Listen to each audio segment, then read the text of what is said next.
সুনামগঞ্জের সাম্প্রতিক দুর্যোগে ক্ষতিগ্রস্ত কৃষক এবং সাধারণ মানুষের পাশে দাঁড়াতে মাঠে নেমেছে সরকারের উচ্চ পর্যায়ের একটি প্রতিনিধি দল। ক্ষয়ক্ষতির বাস্তব চিত্র পরিদর্শন, ত্রাণ কার্যক্রম তদারকি এবং পরবর্তী পরিকল্পনা নির্ধারণে চলছে সরেজমিন কার্যক্রম। ক্ষয়ক্ষতি নিয়ে মতভেদ এবং ত্রাণ তালিকার অসঙ্গতি থাকায় এক সপ্তাহের মধ্যে নতুন তালিকা তৈরি করতে স্থানীয় প্রশাসনকে নির্দেশ দিয়েছেন দুর্যোগ ও ত্রাণ মন্ত্রী। সুনামগঞ্জ থেকে সবুজ মাহমুদ জানাচ্ছেন বিস্তারিত। সুনামগঞ্জে দুর্যোগে ক্ষতিগ্রস্ত কৃষকদের সহায়তায় প্রধানমন্ত্রীর নির্দেশনায় দুই মন্ত্রণালয়ের মন্ত্রী, প্রধানমন্ত্রীর মুখ্য সচিব ও অর্থ ও পরিকল্পনা উপদেষ্টা মঙ্গলবার ছুটে যান সুনামগঞ্জে। বিশম্বরপুরে 3 মাসব্যাপী মানবিক সহায়তা কার্যক্রমের উদ্বোধন করেন তারা। তবে ত্রাণ বিতরণের তালিকা সঠিকভাবে প্রস্তুত না হওয়ায় নতুন করে তালিকা তৈরির জন্য এক সপ্তাহ সময় বেঁধে দেওয়া হয়েছে। প্রয়োজন রয়েছে, প্রতি বছরেই এই ধরনের ঘটনা ঘটবে আর কৃষকরা ক্ষতিগ্রস্ত হবে, এটা তো কোনো অবস্থাতে মেনে নেওয়া যায় না। তো এই পরিকল্পনাটা স্বল্পমেয়াদী, মধ্যমেয়াদী, দীর্ঘমেয়াদী করতে হবে। অভিযোগ এসেছে পানি উন্নয়ন বোর্ডের বিরুদ্ধে যে সরকারের অর্থ অর্থাৎ জনগণের অর্থ এমন কিছু প্রকল্প বাস্তবায়ন করা হয় যেটা কার্যকরী নয়। কেন এটা হবে?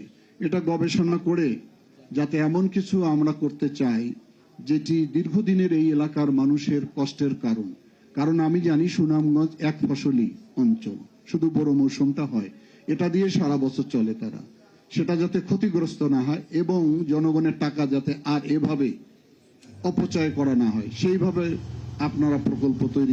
অন্যদিকে কৃষিমন্ত্রী বলেছেন, সরকার চায় প্রকৃত ক্ষতিগ্রস্ত কৃষকরাই যেন সহায়তা পান। এজন্য সবাইকে দায়িত্বশীল ভূমিকা রাখার আহ্বান জানান তিনি। কিভাবে, কোথায়, কোন দিক দিয়ে ড্রেনেজ করলে পরে পানি সরে যাবে, ফসলের ক্ষতি হবে না, আমার মনে হয় অনেক সফিস্টিকেটেড এই লাইনের ইঞ্জিনিয়ারের আছে, তাদেরকে আমরা জড়াবো। তবে আমাদের মূল টার্গেট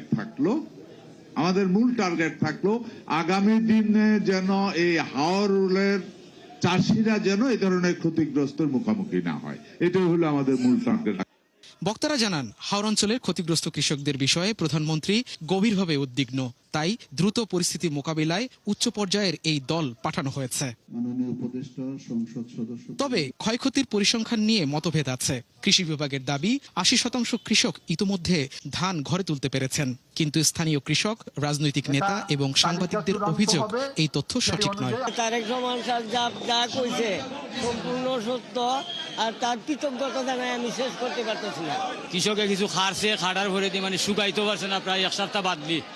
এর কারণে গেরা বামদের পানির কারণে আমরা খেত তোলে গেছে, মনে করেন খালি ধান থুরির মুখ হয়েছে, তো এই হিসেবে আমরা মনে করেন ধান আমরা কাটতে পারি না। দুর্যোগ ব্যবস্থাপনা মন্ত্রণালয়ের তথ্য অনুযায়ী ক্ষতিগ্রস্ত 500 পরিবারের জন্য 1 মাসের মানবিক সহায়তা হিসাবে 10 মেট্রিক টন চাল এবং 25 লাখ টাকা বরাদ্দ হয়েছে, যা 3 মাস চলবে। বন্যার পানিতে ফসল তলিয়ে যাওয়ায় দিশেহারা হাওরের কৃষকরা।